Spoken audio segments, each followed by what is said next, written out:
Okay, kwaniriza nnyo webale kutulaba webale tugoberera osibye otya ssebo n'ennyabo omwezi ogwokutaano gwo gugenderedde olutalo lwa Nandawula Stella ne Muntekisha. Kati ate Muntekisha azizza omuliro ng'aguddiza Nandawula Stella. Kati abakazi bano abawala bano batandise okuubagana, abawala bano ababiri. Jukira Nandawula Stella yo nakuwako ku video ye interview ye engeri gye yali annyonnyolamu nga weba bribing abawala abo nga yagamba nti ba Muntekisha ne maama we na biki abawala abo baliwo kwonona linnya ya Brian White. Kyokka kati ate Muntekisha lunaku lwali lwakutaano lwe yavaayo naye naddiza omuliro nga Nandawula Stella bwe yakola ka video. Muntekisha kasooke nkwe video ya Muntekisha olabe engeri gy'addizaamu Nandawula Stella, kubanga ye Muntekisha agamba yali asuubira ebintu bingi nnyo ewa Brian White, era Brian White nga basuubiza okubawa miliyoni 3 buli lwe bagenda okukola. Kati yavuddeyo n'agamba naye talabangako ku muwala mugwagwa musirusiru ng'oyo, otegedde. So ati olutalo oluvudde wa Brian White mubali eri abakulujjukira Brian White akakiiko akakwasa empisa oba ekeddembe ly'obuntu mu parliament kavuddeyo ne kamu summoninga ne kamuwa ekiwandiiko kiba kuntumya alina okweyogerako oba okwewozaako. So katulinde ekinaavaayo, manye ebintu ebirimu ebyeyolekera okugenda mu kkooti oba ebiri mu mateeka tetubyogerako nnyo. Naye kati ate bano abawala batandise okukoonagana bano Muntekisha ne Stella Nandawula abo omanyi abawala bali basatu, waliwo Muntekisha oyo, waliwo Vivian, waliwo Stella Nandawula abo kati oli yagamba oli ye yazaala yali egerman. Kale yavuddeyo naye neyeewozaako naye ngaddiza omuliro Stella Nandawula. So kolabe Stella Nandawula kansooke nkutereyo kabidio ka Stella Nandawula.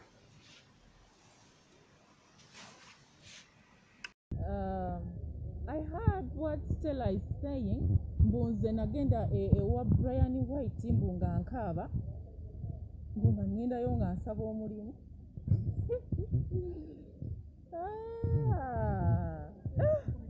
Banani.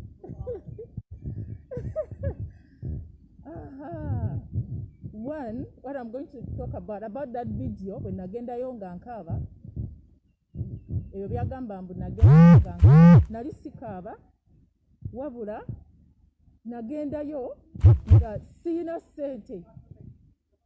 You know the feeling you get ng'omuntu akumalidde obudde. First of all, Brian yatulimba nti agenda kuba tusasula miliyoni 3 omwezi era tugenda kukola ushering nga tutambula mu buli district nga tukola. Nengamba muno ndi mukozi ngenda kukola okitegeera. Nenjoyininga Brian White Foundation.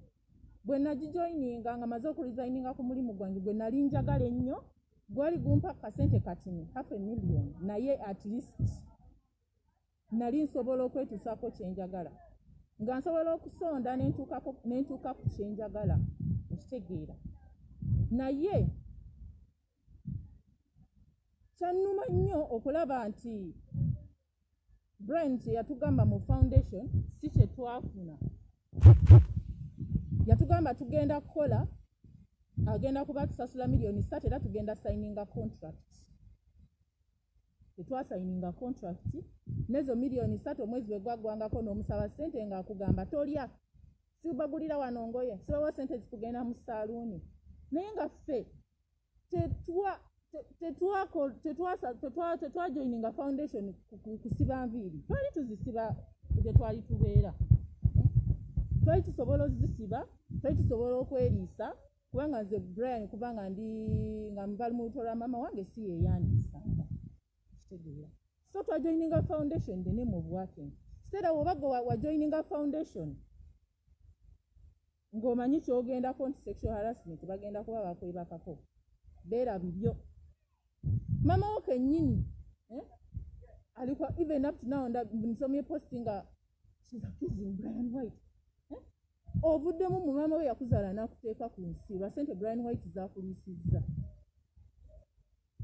ebyo byogambye muze nagenda ewa Daisy mbu nga mutwalira engoye no nze saanoonyako bakyala ba Brian we nava ku podium Maggie yannoonya omumanyi nambuuzaako naŋŋamba biki bye mpulira ebiri ku podium biŋŋambe mwana gwe ne mugamba Maggie sisobola kugamba kintu kyonna ndeka naŋŋamba okay let's be friends ne tubeera ba mikwano era nga musanga mu gavana nampita ne mbeera ku ttebo ye ne Daisy naye ng'ajja mu gavana nampita naŋŋamba join on my table and I join on their table naye nga bali bambuuza mbabuulire what is happening on the podium kubanga Kasimu yavaayo n'abibagamba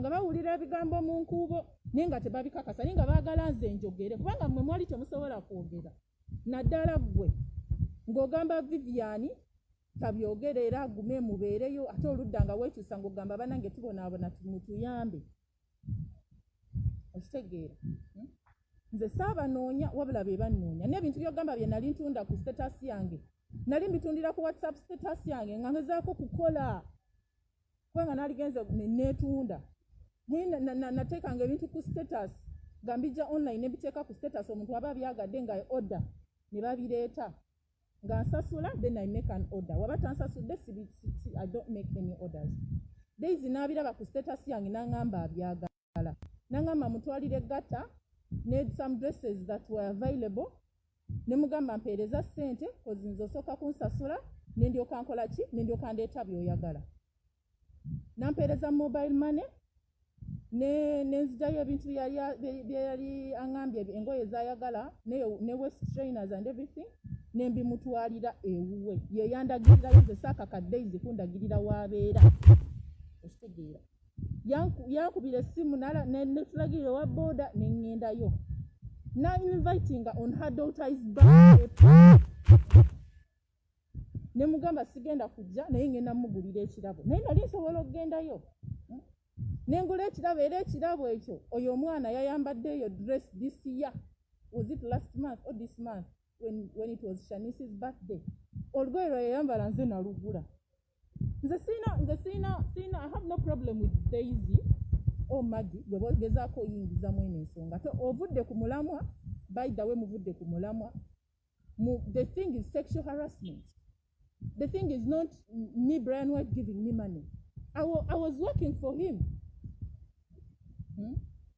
Byoyogerako mbu Brian byagambye mbu ennyumba ya mama wange yajja mbu naamuyamba ennyumba ya mama wange tejjangako. I swear upon the living God my mother's house has never got burnt. Tejjangako bannange temulimba bantu ennyumba ya mama wange tejjangako. Nze November salary we nali planninga okugulira mama wange smartphone era naye ng'akimanyi nga mpulaninga omugulira smartphone nga nsonda ssente mpola mpola. That is the time when agende wa Brian when joining a Brian White Foundation ne nkugamba nina wano emitwalo gyange 4 naye njagala ziweereza mama wange agule smartphone kubanga nali ngimusuubizza. Gwe ne Shafiki ne muŋŋamba waki oba ogula smartphone ng'oli wa Brian White? Brian White agaba ssente waki oba okwata ssente zo ogulire maama w'essimu? Ne muŋŋamba genda omugambe nti maama wange njagala mugulira smartphone. Ne ŋŋenda ne ŋŋamba Brian nti boss njagala kugulira maama wange essimu badde nina wano ssente. Brian n'agamba ssente butono naawe. Nakwata ku ssente ze n'agamba Shafiki weereza maama wa Munu ssente agule smartphone. Okitegeera awo wonna kati tunabada kumanya Brian kikyali.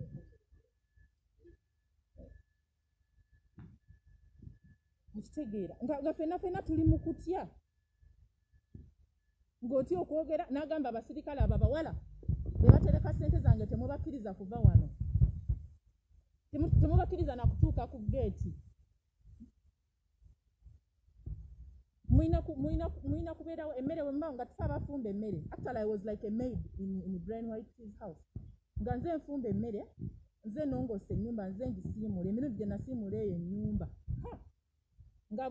nga Stella yabeera mu sireyingi akeera agenda mu office ng'asobola okugenda mu tenti n'agimopinga for 5 hours ng'amopinga tenti, neesiimula ennyumba n'enjoza ebintu, nga nafuukanga mukozi naye nga naguma ne ngamba kankole, ne ntuuka ekiseera ne ndwala fatigue ng'omugongo gunnuma, naye nga ngezaako nnyo okukola ensobi bangobe enveewo, paka we nakola ensobi Brian n'ayomba n'atugoba n'atugamba ffenna tupaakinge.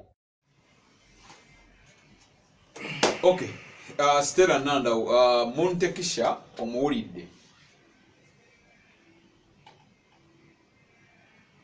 Owulidde ebigambo bye naye ngazza omuliro ng'ayogera bingi nnyo. Brian White yatusuubiza essente, yatusuubiza miliyoni 3, yatusuubiza bino, yagamba tugenda babulungi biki, naye byali byakutumalira budde. Naawe okimanyi bulungi nnyo omuntu aba akumalidde obudde, obusajja aba akumalidde obudde, biki. Oyo Muntekisha naye abadde respondinga eri Stella Nandawula. Stella Nandawula yavaayo video gye nakuwa ku Lwokutaano, yagikola ku Lwakuna emabega, yagikola mabegako then nenjikuwa, naye kati ye naye tatudde Muntekisha n'agamba nedda nnyabo togenda ate kutumanyira bwotyo. Abadde agezaako okutangaaza ensonga ze, tumanyi ensonga zino gye zigenda kuggwera, naye katulinde tulabe ekiddako oluvannyuma lw'okuba nti Brian White yafunye ekiwandiiko kiba kuntu aveeyo yeeyogereko oba yeewezeeko. Era n'omukyala minisita w'abaana yavuddeyo n'abaako ne byayogera, n'agamba nti oyo Florence Nakiwala Kiyingi, n'agamba singa kizuulibwa era bagenda kunoonyereza nnyo, banoonyereze ku oli omuwala eyazaala, banoonyereze ku Brian White, balabe ekituufu kyeki. Ate nno nga faawo twazzeemuko okumaanyibwa abanga minisita kubanga yayogedde ekintu nti bagenda kunoonyereza balabe ekintu ekituufu ekiri wakati wa Brian White n'ensonga z'abawala abo. Kituufu waliwo sexual harassment oba tebyaliwo? Kituufu omuwala ddala byayogera bituufu oba tebyaliyo? Katulinde tulabe ekiddako. Nkwagala nnyo, webale kutugoberera, webale ate kutwagala. Genda subscribing akantu kali awo kaliko subscribe kamyufu, nkimanyi kakonemu, bw'omala okukakoonamu ebisigadde ate osobola okubeera nga ofuna information kuli gyenkuwa ng'ate osobola okukitegeera bulungi nnyo. Dadia's Preschool bali bunnamwaya basomesa abaana mwaka gumu paka myaka nga 15 olw'ensonga nti abaana omwana obomu bakwasizza togenda kwejjusa. Omwana bamukima ne waba aliridda wabasangibwa bunnamwaya. Bw'oba otambudde ng'oli ku Ntebe Road tuuka ku roundabout ezzana oddeera otambuleko kilomita 3 otuuke ekipande kinene nnyo kiriko Dadia's Preschool ebunnamwaya.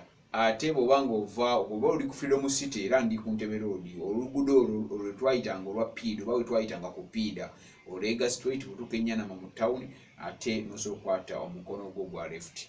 Era ekipande ojja kiraba ekikulagirira Dadia's Preschool. Twalayo omwana ayiga ennimi zonna, twalayo omwana ayiga okuzannya, ayiga okuwuga, ayiga okuyimba, ayiga okusoma amagezi gano ge batusomesa, ayiga okubeera ng'ayogera olulimi Olungereza n'ennimi endala.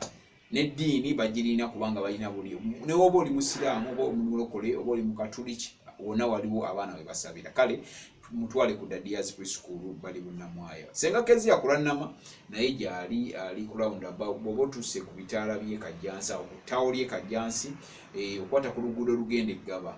Otuuka ku luguudo olugenda e Ggaba ate kiba kituyambako nnyo. Bw'otuuka ebitaala ebisookera ddala nga wakava ku luguudo olugenda otuuse awo e Kajjansi, then ebitaala ebisooka ng'ogenda straight ewa Senga Kezia kulannama. Oba mubuuza awo nnyini bajja kugamba senga waali, senga taliiwo, ajja kukolako, ajjanjaba ng'ayita mu miti kuba emiti gino ebikoola biki ebyo byajjanjabisa, talina birala byakola wabula okuleka okujjanjaba. Kinsimbye, simanyi kabootongo, simanyi sizaala, nze nabula okuzaala naddala mu abatazaala. Ate munnanga akunaaza ne ku kyogo emirimu gyabula era okinaaba n'ekera n'ofuna omulimu. Kale Senga Kezia kulannama mweyune ajja kuba kuyamba nnyo. Nkwagala nnyo. Genda subscribing sister channel yaffe bagiyita Public Media. Public Media nnungi nnyo erimu ebintu bingi nnyo biteeseteese mu ngeri emu oba endala. So kitegeeza bw'onooba ng'ogisubscribinze ojja kuba oyiga biki ebiri mu ggwanga, biki ebifa mu nsi, ebintu by'otamanyi, ebintu bingi nnyo ebifa mu nsi by'otamanyi. Waliwo ekiwuka kye tunoonyerezaako ekitambula kikukonako bukonyi n'ogwa, tukyanoonyereza obulamu bwakyo kyo bakyakoleddwa ki, naye bagamba mbu kyafubutuse China still. Ekiwuka ekyo nakyo kiri eyo, tuli mu kukinoonyerezaako, naye ebyo obisanga ku public media wadde eri mu lulimi Lungereza. Tetugikoze mu lulimi luno olwaffe Oluganda, olulimi Lungereza nga twagala ne bannaffe abali eri basobole okumanya nti Uganda ate waliyo ebintu ebitambula, waliyo n'abantu abalina information mu ngeri emu oba endala. Mbagala nnyo, Big Bro Jamal gemanya, mwebale nnyo, mwebale ddala okungoberera, mwebale okutwagala, mwebale okulaba TV yaffe eno, okubeera ng'ekintu ekikwasaganya bulungi nnyo. Mubeere bulungi, Mukama Katonda ate abankuumire.